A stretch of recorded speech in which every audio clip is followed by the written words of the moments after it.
Halo teman-teman, Assalamualaikum warahmatullahi wabarakatuh. Perkenalkan, nama saya Abelia Nanda Nualiza dari 5D Manajemen 216410129. Di sini saya akan mempresentasikan tentang manajemen dan sistem informasi manajemen. Yang pertama, kita akan menjelaskan apa sih itu manajemen. Manajemen itu adalah proses pengorganisasian, pengarahan, dan pengendalian usaha-usaha para anggota organisasi dan pengguna sumber daya lain yang ada dalam organisasi guna mencapai tujuan yang telah ditetapkan. Banyak pakar yang menyatakan bahwa manajemen adalah proses pencapaian tujuan melalui keahlian orang lain. Sebagian menyatakan bahwa manajemen sebagai ilmu dan seni sebagai mencapai tujuan dengan menunjukkan keahlian orang lain. Beberapa definisi manajemen diantaranya sebagai berikut.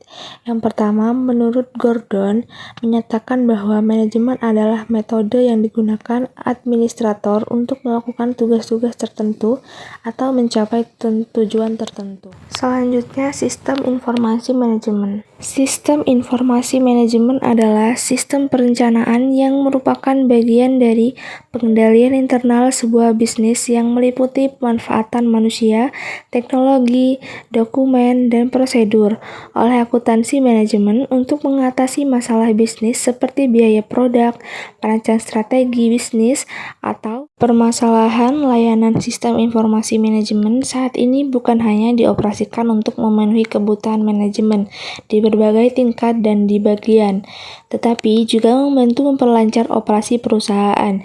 Sebagai pakar mengatakan dengan sebagai sistem informasi bisnis. Selanjutnya, manfaat sistem informasi manajemen.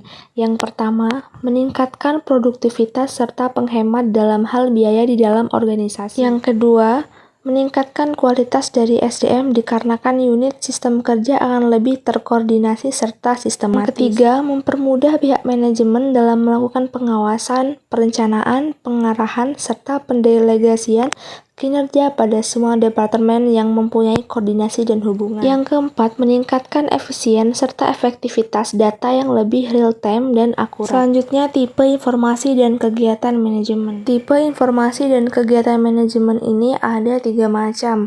Yang pertama, tingkat atas, yang kedua tingkat menengah, yang ketiga tingkat bawah. Tingkat atas, perencanaan strategi adalah proses evaluasi lingkungan luar organisasi, penetapan tujuan organisasi, dan penentuan strategi-strategi. Yang kedua, tingkat menengah. Pengendalian manajemen adalah proses untuk meyakinkan bahwa organisasi telah menjalankan strategi yang sudah ditetapkan dengan efektif dan efisien. Yang ketiga, tingkat bawah. Pengendalian operasional adalah proses untuk meyakinkan bahwa tiap-tiap tugas tertentu telah dilaksanakan secara efektif dan efisien. Selanjutnya, jenis-jenis sistem informasi manajemen terdiri dari 4 jenis. Yang pertama, tingkat bawah, yang kedua, tingkat pengetahuan, yang ketiga, tingkat manajemen menengah, yang keempat, tingkat manajemen atas. Tingkat bawah atau tingkat operasional adalah sistem pengolahan informasi yang ditunjukkan untuk orang atau karyawan yang bertugas mengawasi jalannya organisasi perusahaan sehari-hari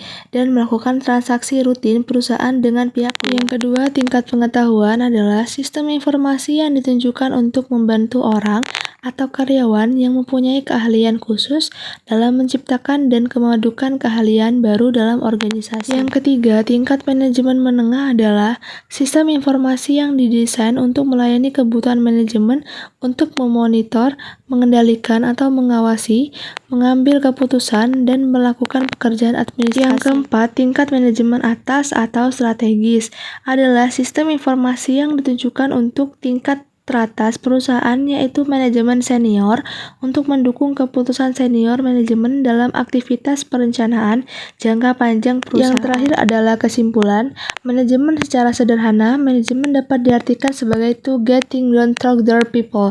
Pengertian tersebut menggambarkan bahwa keberhasilan suatu organisasi tidak hanya ditentukan oleh para manajer tapi juga oleh kerjasama yang harmonis antara atasan dan bawahan melalui sikap saling percaya, keterbukaan, tanggung jawab, dan saling membantu satu sama lain. Sekian presentasi dari saya, kurang lebihnya saya mohon maaf yang sebesar-besarnya. Wassalamualaikum warahmatullahi wabarakatuh.